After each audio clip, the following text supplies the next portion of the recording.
To Mrs. Mary Jones, at Brambleton Hall.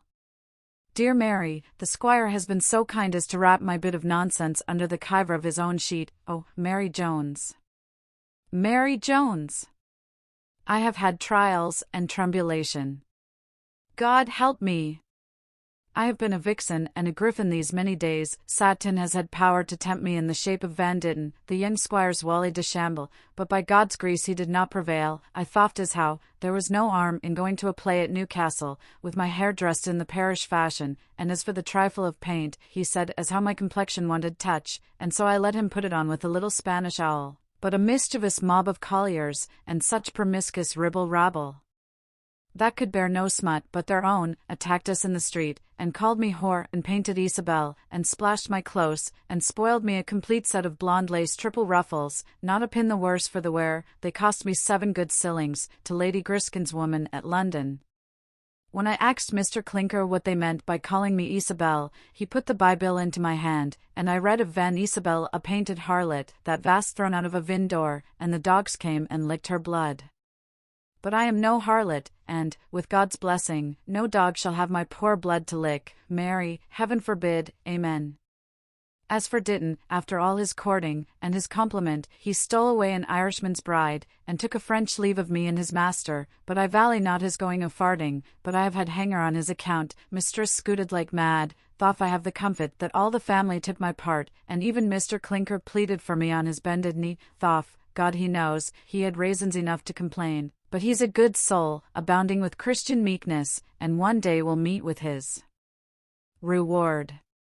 And now, dear Mary, we have got to Haddingborough, among the Scots, who are civil enough for our money. Thof I don't speak their lingo, but they should not go for to impose upon foreigners, for the bills in their houses say, they have different easements to let, and behold there is narrow geeks in the whole kingdom, nor anything for poor sarvants, but a barrel with a pair of tongs thrown across. And all the chairs in the family are emptied into this here barrel once a day, and at 10 o'clock at night the whole cargo is flung out of a back window that looks into some street or lane, and the maids calls Gardy Lou to the passengers, which signifies Lord have mercy upon you.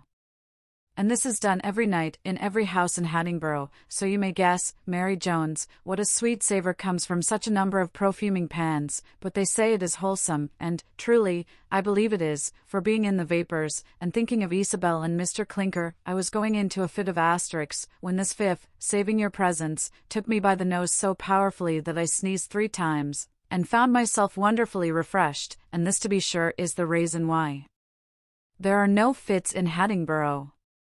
I was likewise made believe that there was nothing to be had but oatmeal and seeps' heads, but if I hadn't been a fool, I might have known there could be no heads without carcasses. This very blessed day I dined upon a delicate leg of Welsh mutton and cauliflower, and as for the oatmeal, I leave that to the sarvants of the country, which are poor drudges, many of them without shoes or stockings. Mr. Clinker tells me here is a great call of the gospel, but I wish some of our family be not fallen off from the right way. Oh, if I was given to tale-bearing, I have my own secrets to discover. There has been a deal of huggling and flirtation betwixt mistress and an old Scotch officer, called Kismacago.